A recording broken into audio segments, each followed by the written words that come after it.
भारत देशातले आपण सगळे प्रादेशिकदृष्ट्या हिंदूच आहोत. हिंदू हा एक धर्म नसून ती एक जीवन पद्धती आहे. लिंगायतांनी कधीही हिंदू धर्माची टीका केलेली नाही असे गदगचे तोंटदार्य मठाचे जगद्गुरू डॉक्टर तोंट सिद्धराम स्वामीजी यांनी सांगितले. ते बेळगाव येथील आर.एन. शेट्टी पॉलिटेक्निक महाविद्यालयाच्या प्रांगणात लिंगायत मठाधिपतींचे संघटन, जागतिक लिंगायत महासभा, शरण साहित्य परिषद, राष्ट्रीय बसव दल आणि लिंगायत संघटन यांच्या संयुक्त विद्यमाने आयोजित बसव संस्कृती अभियानाच्या अंतर्गत विद्यार्थी व जनतेसोबत झालेल्या संवादात बोलत होते. ते म्हणाले, सर्व जीवात्म्यांच्या कल्याणासाठी लिंगायत धर्म कार्य करतो. मग आम्ही हिंदू धर्माची टीका का करावी?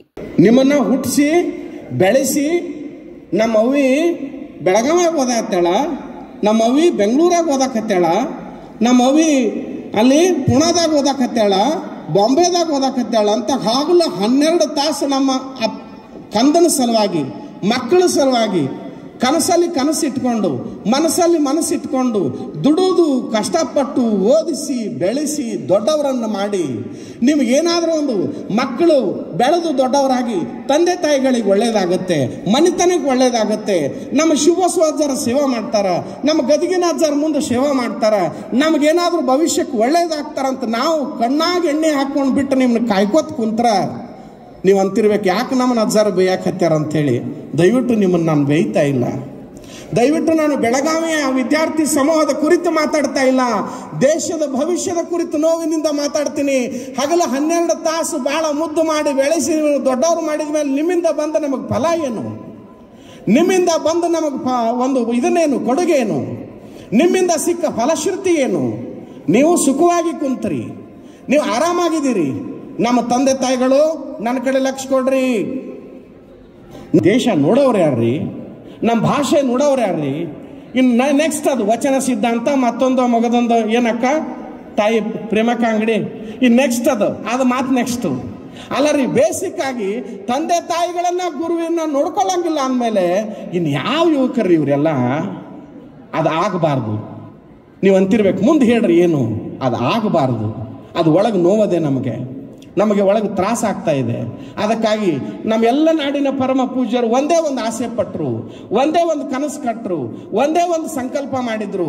ಕನ್ನಡ ನಾಡಿನಲ್ಲಿ ಬಸವ ಸಂಸ್ಕೃತಿ ಅಭಿಯಾನ ತಗೊಂಡು ಹೋಗೋದಾದ್ರೆ, ಕನ್ನಡ ನಾಡಿನಲ್ಲಿ ಬಸವ ಧ್ವಜವನ್ನು ಮೆರೆಸೋದಾದ್ರೆ, ಕನ್ನಡ ನಾಡಿನಲ್ಲಿ ಮೂಲೆ ಮೂಲೆಗೆ ಬಸವಣ್ಣನವರ ಕ್ರಾಂತಿಯ ಗಂಗೋತ್ರಿಯನ್ನು ಮೊಳಗಿಸೋದಾದ್ರೆ, ಮೊಟ್ಟ ಮೊದಲ ನಮ್ಮ ಎಲ್ಲ ಮಠಾಧಿಪತಿಗಳು ಒಂದೇ ಒಂದು ಸಂಕಲ್ಪ, ಎಲ್ಲಿ ಯುವಕರು ನಮ್ಮ ಕೊಂಡಿಯನ್ನು ಕಳಚಾಕತ್ತದೋ, ಎಲ್ಲಿ ಯುವಕರು ನಮ್ಮಿಂದ ದೂರಾಗಕತ್ತ, ಎಲ್ಲಿ ಯುವಕರು ನಮ್ಮ ಆಧ್ಯಾತ್ಮ, ಬಾಂಧವ್ಯ, ಕುಟುಂಬ ವ್ಯವಸ್ಥೆ, ಪ್ರೀತಿ, ವಿಶ್ವಾಸ, ಅಂತಃಕರಣದಿಂದ ದೂರ ಆಗಕತ್ತಾರೋ ಅವ್ರನ್ನೆಲ್ಲ ಬೆಸೆಯುವಂತ ಬಂಗಾರದ ಕೊಂಡಿಯೇ ಈ ಬಸವ ಸಂಸ್ಕೃತಿ ಅಭಿಯಾನ.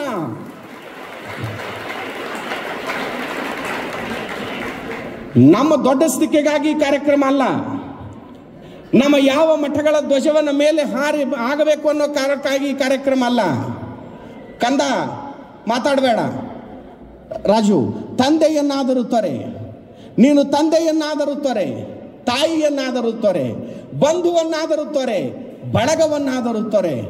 ತೊರೆಯದಿರು ಗುರುವ, ತೊರೆಯದಿರು ಗುರಿಯ, ತೊರೆಯದಿರು ದಿಟವ. ಇಲ್ಲಿ ನನ್ನ ಕಡೆ ನೋಡ್ರಿ, ನಾನು ಸಹಿಸೋದಿಲ್ಲ. ಇಲ್ಲಿ ನನ್ನ ಕಡೆ ನೋಡ್ರಿ, ಅದು ಹಾರ್ತತೆ, ಅದ ಮೇಲೆ ಹಾರೋದಾದ್ರ ಕೆಲಸ, ನೋಡೋದು ನಿಮ್ಮ ಕೆಲಸ, ಮಾತಾಡೋದು ನನ್ನ ಕೆಲಸ. ಎಲ್ಲಿದಿರಿ? ಯಾಕೆ? ತಂದೆಯನ್ನಾದರೂ ತೊರೆ, ತಾಯಿಯನ್ನಾದರೂ ತೊರೆ, ಬಂಧುವನ್ನಾದರೂ ತೊರೆ, ಬಳಗವನ್ನಾದರೂ ತೊರೆ. ತೊರೆಯದಿರು ಗುರುವ, ತೊರೆಯದಿರು ಗುರಿಯ, ತೊರೆಯದಿರು ದಿಟವ, ತೊರೆಯದಿರು ಬದುಕಿನ ಸತ್ಯ ಸಾಧಿಸುವೆನು ಹಠ ತೊರಿಬೇಡ. ಅವಾಗ ನೀನು ಆದರ್ಶ ಯುವಕ ಆಗ್ತಿ. ಎಲ್ಲಿದೆ ಹಠ? ಮುಂದೆ ಬರಲಿ, ನಮ್ಮ ವಿದ್ಯಾರ್ಥಿಗಳು ಮುಂದೆ ಬರಲಿ ಸರ್, ಮುಂದೆ ಬರಲಿ. ಅವರು ಆರಾಮಾಗಿ ಇನ್ನೂ ಬಹಳಷ್ಟು ಜನ ಬರೋರಿದ್ದಾರೆ. ಇಲ್ಲಿ ಮುಂದೆ ಬರಮ್ಮ, ಇಲ್ಲಿ ಮುಂದ್ಗಡೆ ಬಾ ಕಂದ, ಇಲ್ಲಿ ಕಳಿಸ್ಬೇಕು. ಅವ್ರು ಬರ್ತಾರೆ, ನೀವು ನೋಡ್ರಿ, ನೀವು ನಮ್ಮ ಕಡೆ ನೋಡ್ರಿ. ಟೈಮ್ ಹೋಗುತ್ತದು, ನನಗಿಷ್ಟೇ ಟೈಮ್ ಅಂತ ಕೊಟ್ಟಿರ್ತಾರೆ, ಅಷ್ಟರಲ್ಲೇ ಮುಗಿಸ್ಬೇಕು. ಆಯ್ತೀಗ ಮುಗದೇ ಹೋಯ್ತು, ಕೊನೆಗೆ ಬಂದಿದ್ದೀನಿ ನಾನು. ಈ ವಿದ್ಯಾರ್ಥಿಗಳನ್ನ ಗಟ್ಟಿಗೊಳಿಸ್ಬೇಕು. ಈ ವಿದ್ಯಾರ್ಥಿ ಸಮೂಹವನ್ನು ಭಾವಿ ಭವಿಷ್ಯತ್ತಿನ ಜನಾಂಗವನ್ನಾಗಿ ನಿರ್ಮಾಣ ಮಾಡಬೇಕು. ಏನಾಗಿದೆ, ನಮ್ಮ ವಿದ್ಯಾರ್ಥಿಗಳು ಕೈಯಲ್ಲಿ ಮೊಬೈಲು, ಕಿಸೆಯಲ್ಲಿ ಒಂದಿಷ್ಟು ದುಡ್ಡು, ಏನು ಸರಸುಗೊತ್ತ ಕುಂತಾರಂದ್ರೆ ನೋಡ್ರಿ ನೀವು, 8 ಜನ ಕುಂತಾರಂದ್ರೆ ಬರೀ ಅದರೊಳಗೆ ಲಕ್ಷ, 10 ಜನ ಅದಾರಂದ್ರೆ ಅದರೊಳಗೆ ಲಕ್ಷ. ಟ್ರೋಲ್ ಮಾಡೋದೇನು, ಇವು ರೀಲ್ಸ್ ಮಾಡೋದೇನು, ಇವ್ರು ಡ್ಯಾನ್ಸ್ ಮಾಡೋದೇನು, ಇವ್ರು ಮೇಕಪ್ ಮಾಡೋದೇನು, ಇವ್ರು ಬ್ರ್ಯಾಂಡೆಡೇ ಬೇಕು ಸರ್ ಅವ್ರಿಗೆ. ಸರ್ ನನ್ನ ಎದುರುಗಡೆ ಇರು, ಅಮ್ಮ ಕೂತ್ಕೊಡ್ರಿ, ದಯವಿಟ್ಟು ಪಟ್ಟಂತ ಕೂತ್ಕೋಬೇಕು ನೀವು, ಟೈಮ್ ಮಾಡಿ ಚೆಕ್ ಇರಬೇಕು. ಹೆಂಗಿರ್ಬೇಕು ನೀವು? ಇಲ್ಲಿ ನನ್ನ ಎದುರುಗಡೆ ಇದ್ದಾರಲ್ಲ ಹಿರಿಯರು, ಹಿರಿಯರಿಗೆ ಮಾತಾಡ್ತೀನಿ ನಾನು. ಸರ್ ನೀವು ಮೊದಲು ಕಲಿಯುವಾಗ ಒಂದು ಚೆಡ್ ಇದ್ದಿದ್ದಿಲ್ಲ, ಒಂದು ಅಂಗಿ ಇದ್ದಿದ್ದಿಲ್ಲ. ಸರ್ ಹಿರಿಯರು ನೀವು ಕಲಿಯುವಾಗ ಒಂದು ತಲೆ ಮೇಲೆ ಒಂದು ಹಿಕ್ಕೊಳಕ್ಕಿದ್ದಿದ್ದಿಲ್ಲ, ಒಂದು ಏನಿದ್ದಿದ್ದಿಲ್ಲ. ಇವತ್ತು ರಾಷ್ಟ್ರದ ನಾಯಕರಾಗಿದ್ದೀರಿ, ನೀವು ಸಮಾಜ ಸೇವಕರಾಗಿದ್ದೀರಿ. ಇವ್ರಿಗೇನ್ರಿ ಅಡಿಡಾಸ್ ಕಂಪ್ನಿ ಶೂಸ್ಗಳೇ ಬೇಕು. ಈಗ ದೊಡ್ಡ ಅವು ಕಂಪ್ನಿಗೆ ಹೆಸರು ಗೊತ್ತಿಲ್ಲ, ದಯವಿಟ್ಟು ಕ್ಷಮಾ ಮಾಡ್ರಿ ನನಗೆ. ಅಂತ ಕಂಪ್ನಿ ಇದ್ರೆ ಶರ್ಟ್ ಬುದ್ಧಿ, ಅಂತ ಕಂಪ್ನಿ ಇದ್ರೆ ಪ್ಯಾಂಟು, ಅಂತ ಕಂಪ್ನಿ ಇದ್ರೆ ಅವರೆಲ್ಲ ವ್ಯವಸ್ಥೆಗಳು. ಇಂಥ ಕಂಪ್ನಿಗಳನ್ನ ತಗೊಂಡು ನೀವೆಲ್ಲ ಪರ್ಚೇಸ್ ಮಾಡಿ ನೀವೇನು ನಮಗೆ ಕೊಟ್ರಿ ಹೇಳ್ರಿ ನೋಡೋಣ. ಬಹಳ ಲೆಕ್ಕ ತಪ್ಪಿ ಕೆಟ್ಟು ಹೋಗೈತಿದು. ಈ ಲೆಕ್ಕ ತಪ್ಪಿ ಕೆಟ್ಟು ಹೋಗಿರುವಂತ ಸಮಾಜನ ಹೊಳ್ಳಿ ತರುವ ಸಲುವಾಗಿನೇ ಈ ವಿದ್ಯಾರ್ಥಿಗಳೊಂದಿಗೆ ಮುಕ್ತ ಸಂವಾದ. ಅದಕ್ಕಾಗಿ ನಿಮಗಾಗಿ ಈ ಕಾರ್ಯಕ್ರಮ, ನಿಮಗಾಗಿ ಕಾರ್ಯಕ್ರಮ, ನಮಗಾಗಿ ಅಲ್ಲ. ನಿಮಗೆ ಅರ್ಥ ಆಯ್ತು ಅಂತ ಭಾವಿಸ್ಕೋತೀನಿ. राजकारण्यांनी जनता लिंगायत धर्म नीट समजून घेतली तर गोंधळ दूर होईल का, या प्रश्नाला सानेहळ्ळीचे डॉक्टर पंडिताराध्य शिवाचार्य स्वामीजी म्हणाले की लिंगायत धर्म सार्वत्रिकीकरण व्हावा म्हणूनच आम्ही हे अभियान चालवत आहोत. लिंगायत राजकारणी एकत्र का येत नाहीत या प्रश्नावर आडी हंदिगुंचे शिवानंद स्वामीजी उत्तर देताना म्हणाले की ते लोक बहुतेक सत्तेसाठीच एकत्र येतात, पण लोकसमुदाय जागा झाला तर नक्कीच राजकारणी लिंगायत धर्मासाठी एकत्र येतील. एका प्रश्नाला उत्तर देताना माता वाग्देवी म्हणाल्या की बसव तत्व सर्वांनाच आवश्यक आहे, विशेषतः विद्यार्थ्यांसाठी.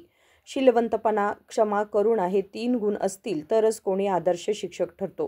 हे 3 गुण वचन साहित्यात आढळतात, त्यामुळे वचन साहित्य शालेय अभ्यासक्रमात समाविष्ट करायला हवा असे ते म्हणाले.